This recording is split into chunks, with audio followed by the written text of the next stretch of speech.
High students, myself Ashis কর, আমার political academy এবং ডিজিটাল ক্লাসরুমে সবাইকে স্বাগত জানাচ্ছি। আজকের মূলত আমি এসএলএসটির আরেকটি মক টেস্ট নিয়ে তোমাদের সামনে চলে এসেছি। এই এসএলএসটির মক টেস্টগুলো কেন বিশেষ করে গুরুত্বপূর্ণ এবং কেন এই এসএলএসটির মক টেস্টগুলো তোমাদের দেওয়া প্রয়োজন, কারণ পরীক্ষা যে কোনো মুহূর্তে তোমাদের হতে পারে, তার জন্য তোমাদের সবসময়ের জন্য প্রিপেয়ার থাকা উচিত। এবং তার জন্য আমি অনেকগুলো মক টেস্ট তোমাদের প্রথমের দিকে করিয়েছি, আবার তোমাদের জন্য এগুলো শুরু করেছি, পরপর তোমাদের জন্য চলতেও থাকবে। যারা এসএলএসটি তোমরা পড়ছো তাদেরকে জানাচ্ছি যে আমাদের একাডেমির পক্ষ থেকে একটি অনলাইন ব্যাচ করা হচ্ছে। 15ই ডিসেম্বর থেকে অনলাইন ব্যাচটি শুরু হবে। তোমরা যদি অনলাইন ব্যাচে অংশগ্রহণ করতে চাও, অনলাইন ব্যাচে তোমরা পড়তে চাও, অবশ্যই নিচে দেওয়া নাম্বার 8620063339 এই নাম্বারে অবশ্যই ফোন করবে। আর আমাদের এই চ্যানেলে পলিটিক্যাল সায়েন্সের BA, MA, NET SET, SSC সমস্ত টপিকের উপরে পড়ানো হয় এবং আমাদের সেন্টারেও পড়ানো হয়। তোমরা যদি পড়তে চাও এবং তোমরা যদি এই ইউটিউব চ্যানেল ফলো করো, অবশ্যই এখান থেকে অনেকটা উপকৃত হবে। চলো আজকের এসএসসির জন্য যে সমস্ত গুরুত্বপূর্ণ প্রশ্ন রয়েছে বা মক টেস্টগুলো রয়েছে সেগুলো শুরু করা যাক। আর একটি কথা, এখনও পর্যন্ত যারা তোমরা সাবস্ক্রাইব করোনি অবশ্যই সাবস্ক্রাইবটা করে নিও। প্রথম প্রশ্নটি বলছে, কারা সমাজ ব্যবস্থার স্থিতাবস্থায় বিশ্বাসী? স্থিতাবস্থায় বিশ্বাসী কারা? মোটামুটি অর্থে নৈরাজ্যবাদীরা, কাল্পনিক সমাজতন্ত্রবাদীরা, মার্ক্সবাদীরা, উদারনীতিবাদীরা। এদিক থেকে তোমাদের কি মনে হচ্ছে সেটা তোমরা বলবে। এর উত্তরটা হচ্ছে উদারনীতিবাদীরা। আমার এই প্রশ্নগুলো করার সাথে সাথে তোমাদের একটা কথা বলবো যে তোমরাও করতে থাকো এবং শেষ পর্যন্ত বলবে যে এই যে মক টেস্টটা তোমরাও আমার সাথে সাথে দিলে তোমরা নিজেরা কতগুলো ঠিক করেছো সেটাও কিন্তু তোমরা কমেন্ট করে জানাতে ভুলবে না। দ্বিতীয় প্রশ্নটি বলছে, কোন দেশকে আচরণবাদের জন্মস্থান রূপে গণ্য করা হয়? কোন দেশকে আচরণবাদের জন্মস্থান রূপে গণ্য করা হয়? মার্কিন যুক্তরাষ্ট্র, কানাডা, ইংল্যান্ড, ইতালি। কাকে আচরণবাদের জন্মস্থান বলে গণ্য করা হয় বলো? অবশ্যই মার্কিন যুক্তরাষ্ট্রকে। পরের প্রশ্ন দেখো, বলছে কে প্রথম রাজনীতি থেকে নীতিশাস্ত্রকে আলাদা করেছিলেন? Plato, Machiavelli, Thomas Hobbes, Saint Thomas Aquinas. কে প্রথম রাজনীতি থেকে নীতিশাস্ত্রকে আলাদা করেছিল? আমরা সবাই জানি এটা উত্তর হচ্ছে বি, মেকিয়াভেলি। এর উত্তর হচ্ছে বি, মেকিয়াভেলি। পরের প্রশ্নটি দেখো, বলছে কোন সমাজে সর্বপ্রথম দুটি পরস্পর বিরোধী শ্রেণীর উৎপত্তি হয়? কোন সমাজে? দাস সমাজ, সমাজতান্ত্রিক সমাজ, সমাজতান্ত্রিক সমাজ, সামন্ততান্ত্রিক সমাজ, আর একটা হচ্ছে বলছে পুঁজিবাদী সমাজ। অনেকগুলো বানান ভুল আছে, সেটা নিয়ে তোমাদের এ করার কথা না, আমি বলেও দিচ্ছি। দাস সমাজ, সামন্ততান্ত্রিক সমাজ, সমাজতান্ত্রিক সমাজ নাকি পুঁজিপতি সমাজ? কোন সমাজে সর্বপ্রথম দুটি পরস্পর বিরোধী শ্রেণীর উৎপত্তি হয়?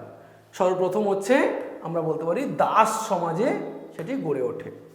5 নম্বর প্রশ্নটি বলছে, কোন মতবাদে মনে করা হয় রাষ্ট্র হলো চুক্তির ফলস্বরূপ? ঐশ্বরিক মতবাদ, সামাজিক চুক্তি মতবাদ, বল প্রয়োগ মতবাদ, বিবর্তনবাদ। কোন মতবাদে মনে করা হয়? কোন মতবাদে মনে করা হয় রাষ্ট্র হলো চুক্তির একটা ফলস্বরূপ? এটা হচ্ছে সামাজিক চুক্তি মতবাদ। প্রত্যেকে নিজের থেকে তোমরা কিন্তু আমার সাথে সাথে দিতে থাকো, তোমরা মক টেস্টগুলো দিতে থাকো। কটা ঠিক হলো লাস্টে তোমরা কিন্তু বলবে অবশ্যই। পরের প্রশ্নটি বলছে, দেখো, ব্যক্তিগত সম্পত্তির অধিকার তত্ত্বের সূচনাকার কে? কে সূচনা করে ব্যক্তিগত সম্পত্তির অধিকার? John Rawls, Robert Nozick, F A. Hayek, John Locke. কে প্রথম শুরু করে? একদম জন লক। ব্যক্তিগত সম্পত্তির কথা সর্বপ্রথম বলছেন উদারনীতিবাদী জন লক। তার পরের প্রশ্নটি দেখো, তার পরের প্রশ্নটি বলছে, নিম্নলিখিত কোনটি রাষ্ট্রের প্রকৃতি সংক্রান্ত তত্ত্ব? সামাজিক চুক্তি তত্ত্ব, জৈব তত্ত্ব, ভাববাদী তত্ত্ব নাকি সবকটি সত্য? এর উত্তর হচ্ছে সবকটি সত্য। রাষ্ট্রের প্রকৃতি সংক্রান্ত তত্ত্ব সামাজিক চুক্তি তত্ত্ব, জৈব তত্ত্ব, ভাববাদী তত্ত্ব এবং এটা বলছে সবকটি সত্য। তার পরের প্রশ্নটি দেখো, বলছে জাতীয়তাবাদ আন্তর্জাতিকতার পরিপূরক নয়। জাতীয়তাবাদ আন্তর্জাতিকতার পরিপূরক নয়, এই বক্তব্যের সমর্থকের নাম চিহ্নিত করুন। রবীন্দ্রনাথ ঠাকুর, গার্নার, ল্যাস্কি নাকি এরা সকলেই? উত্তর কি হবে? অবশ্যই উত্তর হবে এরা সকলেই। জাতীয়তাবাদ আন্তর্জাতিকতার পরিপূরক নয়, এই বক্তব্যের সমর্থকের নাম চিহ্নিত করুন। অবশ্যই কি হবে? এরা সকলেই। রবীন্দ্রনাথ ঠাকুর, ল্যাস্কি, গার্নার, এরা সকলে। পরের প্রশ্নটি দেখো, পরের প্রশ্নটি বলছে কার মতে ক্ষমতা হলো প্রত্যাশিত ফল লাভের সামর্থ্য অর্জন? কার মতে ক্ষমতা হলো প্রত্যাশিত ফল লাভের সামর্থ্য অর্জন? Joseph Frankel, Alan Ball, Morgenthau, David Stott. কার মতে? অবশ্যই জোসেফ ফ্রাঙ্কেলের মতে ক্ষমতা হলো প্রত্যাশিত ফল লাভের সামর্থ্য অর্জন। পরের প্রশ্নটি যাও, বলছে কে শ্রেণীসংহতি তত্ত্বে বিশ্বাসী ছিলেন? কে শ্রেণীসংহতি তত্ত্বে বিশ্বাসী ছিলেন? কার্ল মার্কস, গান্ধীজি, এঙ্গেলস নাকি লেনিন?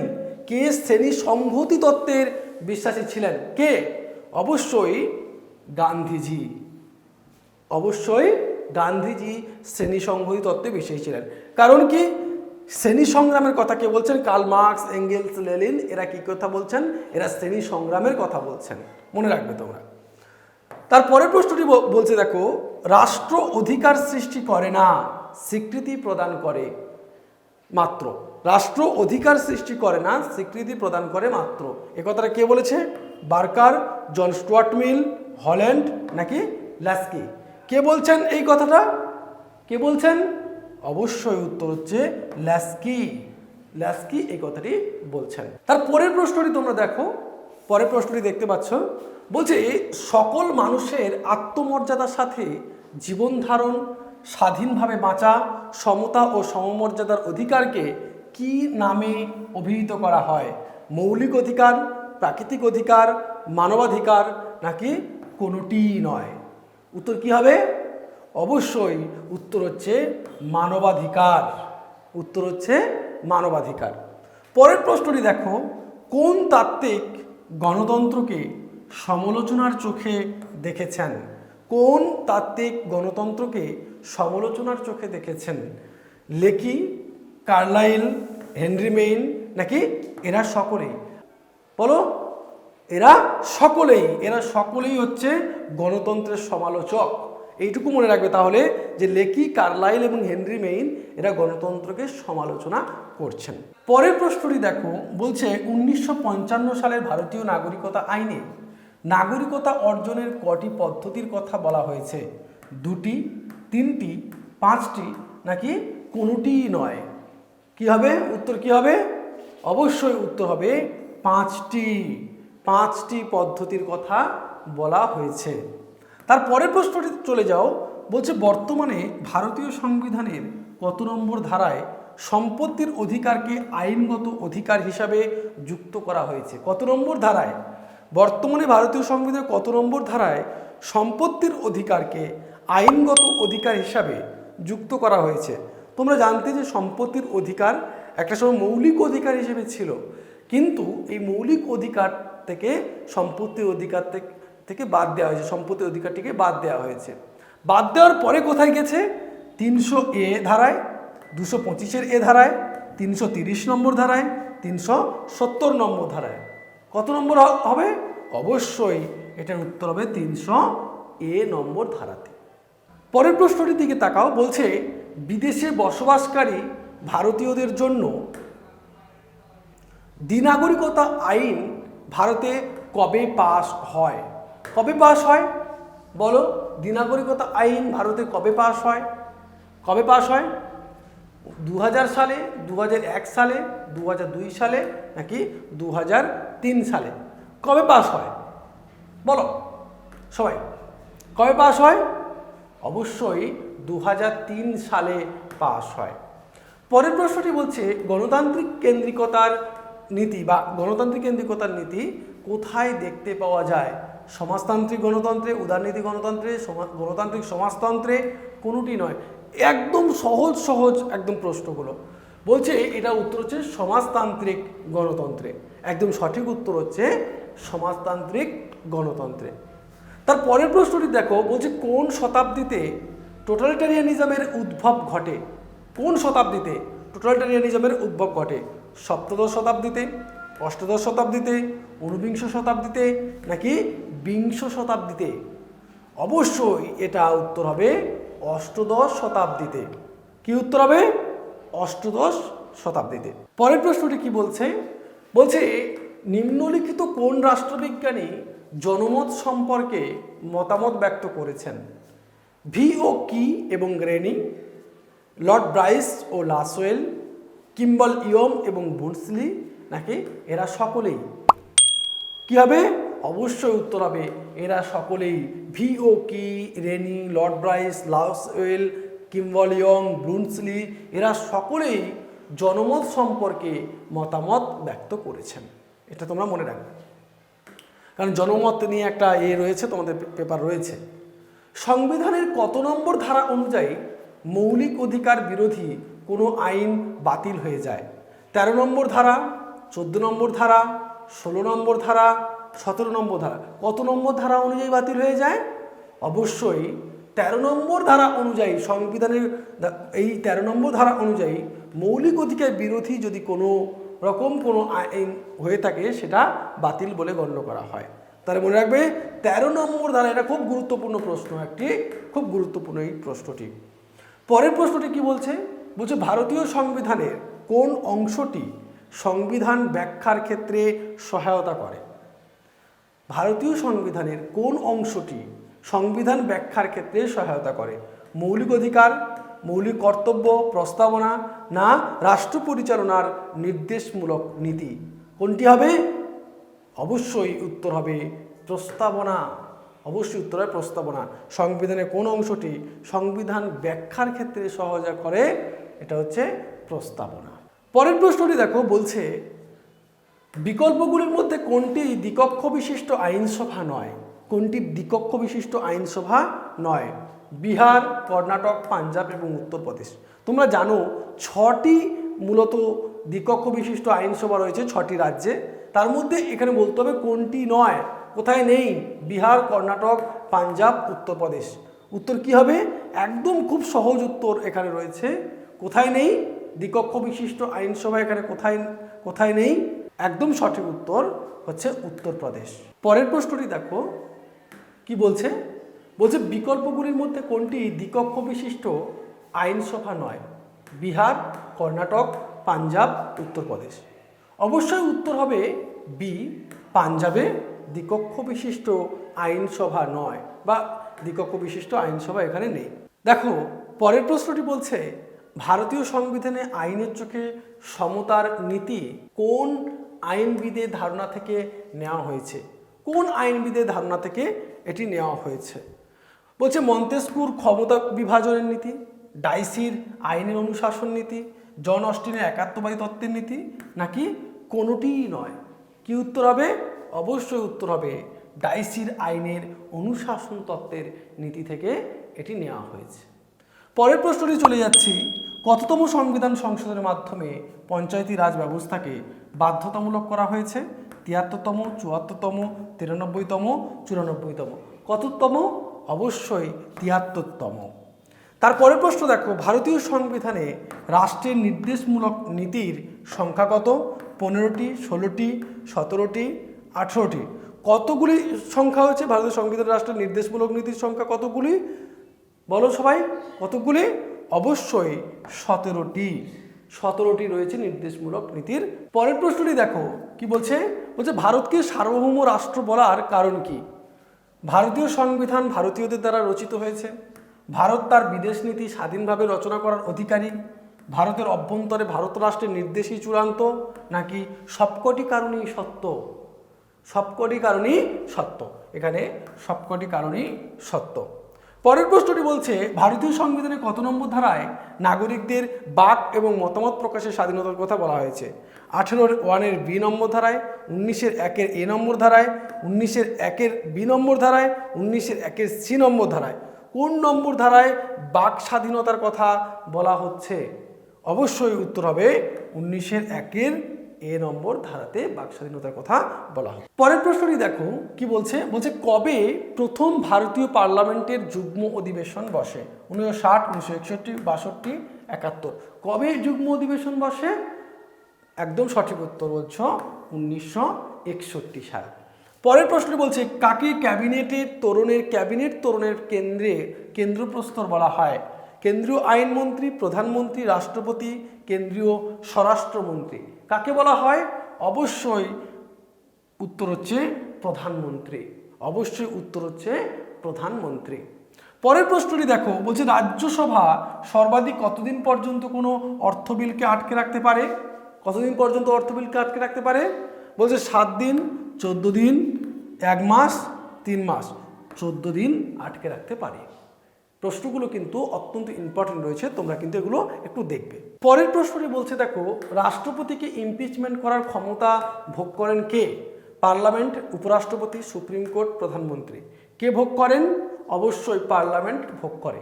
তারপরে প্রশ্ন, কে বিধানসভার অধিবেশন ভেঙে দিতে পারেন? মুখ্যমন্ত্রী, রাজ্যপাল, মুখ্যমন্ত্রী পরামর্শক্রমে রাজ্যপাল, বিধানসভার স্পিকার। কে পারেন? অবশ্যই মুখ্যমন্ত্রী পরামর্শক্রমে রাজ্যপাল। পরের প্রশ্ন বলছে কোন শাসন ব্যবস্থায় বিচার বিভাগীয় সমীক্ষা প্রতীয়মান হয়? সংসদীয় শাসন ব্যবস্থায়, এককেন্দ্রিক শাসন ব্যবস্থায়, যুক্তরাষ্ট্রীয় শাসন ব্যবস্থায়, না স্বৈরতান্ত্রিক শাসন ব্যবস্থায়? অবশ্যই যুক্তরাষ্ট্রীয় শাসন ব্যবস্থায়। যুক্তরাষ্ট্রীয় শাসন ব্যবস্থায়। পরের প্রশ্নটি বলছে দেখো, 2 বা ততোধিক রাজ্যের প্রয়োজনে একটি সাধারণ হাইকোর্ট গঠন করতে পারে রাষ্ট্রপতি, সুপ্রিম কোর্টের প্রধান বিচারপতি, পার্লামেন্ট, লোকসভা স্পিকার। 35 এর উত্তরটি কি হবে? অবশ্যই হবে পার্লামেন্ট। C, parliament. পরের প্রশ্নটি বলছে লোকসভায় অর্থ বিল উত্থাপনের পূর্বে কার অনুমতি প্রয়োজন? লোকসভায় অর্থ বিল উত্থাপনের পূর্বে কার অনুমতি প্রয়োজন? রাষ্ট্রপতি, কেন্দ্রীয় অর্থমন্ত্রী, প্রধানমন্ত্রী, নাকি স্পিকার? কি হবে? অবশ্যই উত্তর হবে রাষ্ট্রপতি। পরের প্রশ্নটি বলছে ভারতীয় সংবিধানের কত নম্বর ধারায় ক্যাবিনেট গঠনের কথা বলা হয়েছে? কত নম্বর ধারায়? 351, 352, 355, 356। কত নম্বর ধারায় বলা হয়েছে? অবশ্যই বলা হয়েছে 352 নম্বর ধারাতে। তার পরের প্রশ্ন কি বলছে, সুপ্রিম কোর্ট কোন মামলার রায়দানকালে ঘোষণা করে যে পার্লামেন্ট মৌলিক অধিকার সংশোধন করতে পারে না? কেশবচন্দ্র ভারতী মামলা, শঙ্কর প্রসাদ মামলা, মিনার্ভা মিলস মামলা, গোলকনাথ মামলা। তাহলে কোন মামলায় পারে না? অবশ্যই গোলকনাথ মামলা। পরের প্রশ্ন বলছে বিধানসভায় তারকা চিহ্নিত প্রশ্নের উত্তর মন্ত্রীগণ কিভাবে দিয়ে থাকেন? লিখিতভাবে, মৌলিকভাবে, রাজ্যপালের মাধ্যমে, লিখিত অথবা মৌলিকভাবে। কিভাবে দিয়ে থাকেন? অবশ্যই লিখিতভাবে তাকে দিতে হবে। লিখিতভাবে দিয়ে থাকেন। পরের প্রশ্ন বলছে ভারতীয় পার্লামেন্টের যুগ্ম অধিবেশনে কে আহ্বান করতে পারেন? কে আহ্বান করতে পারেন? লোকসভা স্পিকার, প্রধানমন্ত্রী, সুপ্রিম কোর্টের প্রধান বিচারপতি, নাকি রাষ্ট্রপতি? কে পারেন? বলো, কে পারেন? অবশ্যই এই উত্তরটি হবে রাষ্ট্রপতি। অবশ্যই রাষ্ট্রপতি। পরের প্রশ্নটি কি বলছে? বলছে কততম সংবিধান সংশোধনী আইন অনুযায়ী সরকারি চাকরির ক্ষেত্রে তপশিলি জাতি উপজাতিদের জন্য সংরক্ষণ ব্যবস্থা চালু করা হয়? 72তম, 73তম, 77তম, 78তম। উত্তর কি হবে? অবশ্যই উত্তর হবে 77তম সংবিধান সংশোধন অনুযায়ী। পরের প্রশ্নটি বলছে 86তম সংবিধান সংশোধনী আইনটি কবে পাস হয়? কবে পাস হয়? 2002, 2003, 2005। তারা বলছে কোনোটিই নয়। কি উত্তর হবে? সংশোধনী আইনটি কবে পাস হয়? বলো সবাই। অবশ্যই এই উত্তরটি হবে 2002 সালে। অবশ্যই উত্তর হবে 2002 সালে। পরের যে প্রশ্নটি বলছে অর্থ কমিশন গঠন করার ক্ষমতা কার ওপর ন্যস্ত? পার্লামেন্টের ওপর, রাষ্ট্রপতির ওপর, লোকসভা স্পিকারের ওপর, রাজ্যসভার ওপর। কার উপরে অর্থ কমিশন গঠন করার ক্ষমতা রয়েছে? অর্থ কমিশন গঠন করার ক্ষমতা রয়েছে কার উপরে? অবশ্যই অর্থ কমিশন গঠন করার ক্ষমতা রয়েছে রাষ্ট্রপতির উপরে। পরের প্রশ্নটি দেখার চেষ্টা করো। বলছে নীতি আয়োগের পুরো কথাটি কি? নীতি আয়োগের পুরো কথাটি কি? তোমরা দেখতে পাচ্ছ নীতি আয়োগের এর মধ্যে পুরো কথাটি কি হবে? National institute for trading India, national institution for transporting India, national institution for transforming India, নাকি কোনোটি নয়? কি হবে বলো? অবশ্যই এটি হবে national institution for transforming India. পরের প্রশ্নটি কি বলছে? বলছে লোক আদালত কবে গঠিত হয়, এটা সবাই তোমরা জানো। লোক আদালত কবে গঠিত হয়? লোক আদালত কবে গঠিত হয়? 1997, 1988, 1993। এখানে সালটা তোমাদের এখানে বোঝা যাচ্ছে না যদিও। বলো কত সালে, আমাকে কমেন্ট করে তোমরা জানাও। এখানে বোঝা যাচ্ছে না কিন্তু তোমরা কমেন্ট করে আমাকে জানাও যে উত্তর তোমাদের কি হতে পারে। বলো সবাই বলো, অবশ্যই বলো। এই উত্তরটি তোমরা নিজের থেকে আমাকে কমেন্ট করে জানাবে এই উত্তরটি কি হবে। ওকে, তোমাদের জন্য এটা রাখালাম। লোক আদালত কবে গঠিত হয় এটা সবাই জানে। পশ্চিমবঙ্গ পৌরসভার ওয়ার্ড সংখ্যা নির্ধারণ করে কে? কেন্দ্র সরকার, রাজ্য সরকার, চেয়ারম্যান নাকি মেয়র? পশ্চিমবঙ্গ পৌরসভার ওয়ার্ড সংখ্যা কে নির্ধারণ করে? নির্ধারণ করে হচ্ছে রাজ্য সরকার নির্ধারণ করে। কে নির্ধারণ করে? রাজ্য সরকার নির্ধারণ করে। পরের প্রশ্নটি বলছে দেখো, পশ্চিমবঙ্গে পঞ্চায়েত ব্যবস্থায় কোনো একজন প্রার্থীর ন্যূনতম বয়স কত হওয়া প্রয়োজন? 18 বছর, 20 বছর, 21 বছর নাকি 25 বছর? পঞ্চায়েত ব্যবস্থায় একজন কোনো প্রার্থীর ন্যূনতম বয়স কত বছর হওয়া প্রয়োজন? বলো। অবশ্যই তার ন্যূনতম বয়স হওয়া প্রয়োজন 21 বছর প্রার্থী হতে গেলে, আর ভোটার হতে গেলে 18 বছর, সেটা তোমরা জানো। On the law of war and peace, এই গ্রন্থটি কার লেখা? এই গ্রন্থটি কে লিখেছেন? কে লিখেছেন? হুগো গ্রোসিয়াস, পুফেনড্রক, ওপেনহাইমার নাকি ব্রিয়ারলে? কে লিখেছেন এই গ্রন্থটি? কে লিখেছেন? অবশ্যই হচ্ছে হুগো গ্রোসিয়াস। হুগো গ্রোসিয়াস এই গ্রন্থটি লিখেছেন। তারপরে কি বলছে? বলছে অর্থনৈতিক ও সামাজিক পরিষদের সদস্যদের কার্যকালের মেয়াদ কত বছর?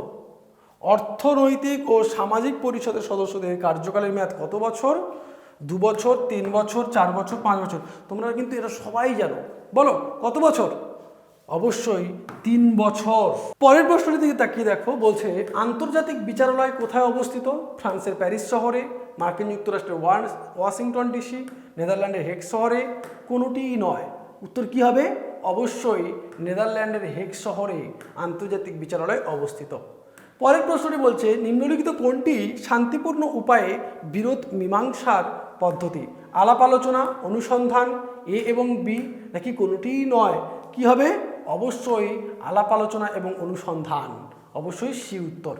পরেরটি বলছে সম্মিলিত জাতিপুঞ্জের মহাসচিব সাধারণ সভা কর্তৃক নির্বাচনের পূর্বে কোন অঙ্গের সুপারিশ প্রয়োজন? বিশেষ সুপারিশ প্রয়োজন। এখানে বলছে প্রথম পয়েন্ট বলছে নিরাপত্তা পরিষদ, অসি পরিষদ, অর্থনৈতিক ও সামাজিক পরিষদ, কোনোটিই নয়। কি উত্তর হবে? অবশ্যই নিরাপত্তা পরিষদের সম্মতি প্রয়োজন। আচ্ছা, তার পরের প্রশ্নটি দেখো, বলছে কত সালে জাতিসংঘ লিগ অব নেশন প্রতিষ্ঠিত হয়? 1919, 1944, 1920, 1954 সালে। কত সালে তৈরি হয়? বলো। এটা সবাই তোমরা জানো যে 1920 সালে জাতিসংঘ তৈরি হয়, 1920 সালে। আর জাতিপুঞ্জ তৈরি হয় কত সালে? 1945 সালের 24শে অক্টোবর। ভিডিওটি শেষ অবধি দেখার জন্য সবাইকে অনেক অনেক ধন্যবাদ জানাচ্ছি। আবার যদি এখনও পর্যন্ত আমার ইউটিউব চ্যানেলটিকে সাবস্ক্রাইব না করে থাকো, সবাই সাবস্ক্রাইব করে নিও। এসএসসির এরকম প্রচুর আমরা মক টেস্ট আমাদের এখানে আনবো, এবং যারা আমাদের অনলাইন ব্যাচে তোমরা যুক্ত হতে চাও, আমাদের মাত্র 25টি সিট থাকছে, মাত্র 25টি সিট থাকছে। এই 25 জনের মধ্যে তোমরা যদি অ্যাডমিশান নিতে চাও, ডিসেম্বরের 15 তারিখ থেকে আমাদের শুরু হচ্ছে। ডিসেম্বরের 15 তারিখ থেকে আমাদের ক্লাস শুরু হচ্ছে। তোমরা যদি আমাদের এখানে অ্যাডমিশান নিতে চাও, অবশ্যই অ্যাডমিশান নিতে পারবে। ফোন করবে, যোগাযোগ করবে 86200633 এই নাম্বারে। থ্যাংক ইউ, ভালো থাকবে সবাই।